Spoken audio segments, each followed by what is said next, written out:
Hi friends!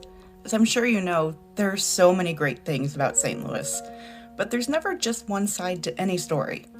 One of the shameful things about our city is that slavery was allowed here from the time our first settlers arrived in 1764 until slavery was abolished in 1865.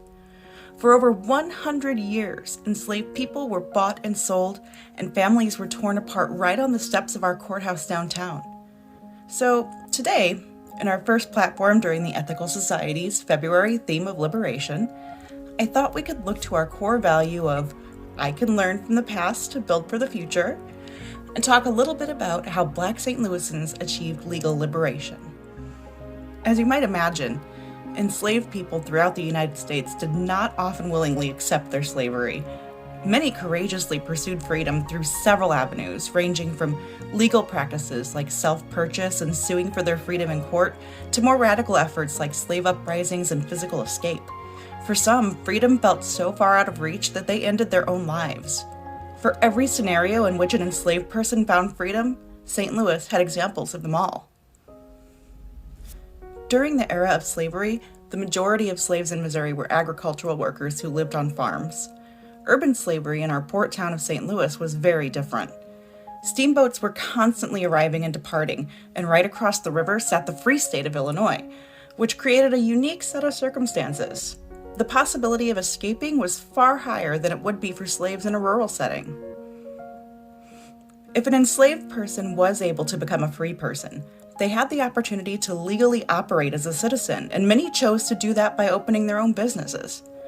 In addition to the over 1,000 free Black people in St. Louis, who owned small businesses, they were laborers, or they worked odd jobs, an elite group of African American St. Louisans known as the colored aristocracy were land and business owners, many descended from some of St. Louis's earliest residents. Several of them owned large barber emporiums, while others ran businesses that moved goods from steamboat to steamboat on the levee. Some owned large tracts of land, which they sold at great profit as the city expanded.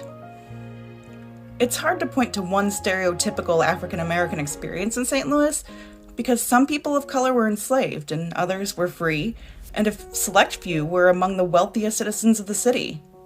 Luckily, news reports and the vast majority of original court documents from the era have survived, giving us a comprehensive first-hand account of the time. In 1846, one of the nation's most public legal controversies regarding slavery began in St. Louis Circuit Court.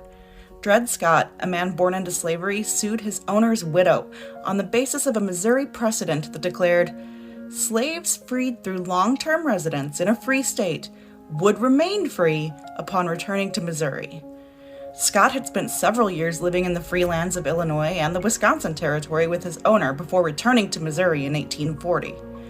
After his owner died, the man's widow refused to grant Scott's freedom, so he resorted to legal action under Missouri law. Dred Scott lost his case in the Missouri Supreme Court, but appealed to the United States Supreme Court in 1853, becoming a major figurehead in the ongoing national debate over slavery. In 1857, the Supreme Court handed down its verdict in Dred Scott v. Sanford. It declared slaves were not citizens, and therefore Dred Scott didn't have the right to sue for his family's freedom in the first place. This decision fanned the flames of the debate that eventually sparked the Civil War. Dred Scott was eventually granted freedom by his owners, but sadly he died shortly after in 1858.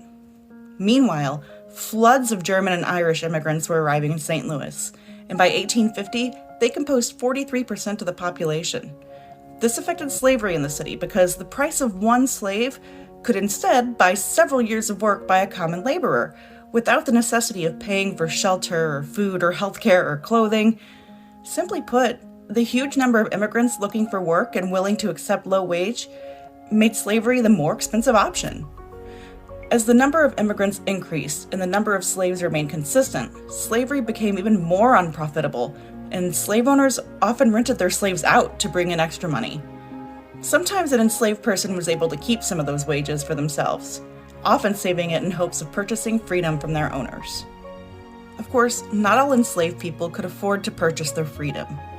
Those who couldn't had to wait until slavery was outlawed for all enslaved people. In Confederate states, that happened through President Lincoln's Emancipation Proclamation on January 1st, 1863. But border slave states that had chosen to join the Union, like Missouri, were exempt from that mandate. It would be another 2 years until January 11th, 1865, when a state convention approved an ordinance abolishing slavery by a vote of 60-4, effectively marking the end of legal slavery in the state of Missouri. Today, it's been 156 years since enslaved people in Missouri were freed, and we're still working on achieving equality for Black Americans, and we've got a long way to go before liberation is achieved. And that brings us to our Seek mini quest of the week. Nothing to submit this time. I'm only asking for a minute when you have one. Set a timer for 1 minute and think back on a time when you felt liberated. Whether you think of the first time or the last time or maybe even the only time, take a moment to envision that liberating experience and ask yourself, what was unique about that moment? What did it feel like? What made you certain in that particular moment that you were free? Turn that over in your mind, and we'll have a full Seek quest later in the month. In the meantime, if you have anything to share with the Seek team, send us an email at seek@ethicalstl.org. Thanks for joining us today. And until next week, stay safe and stay healthy.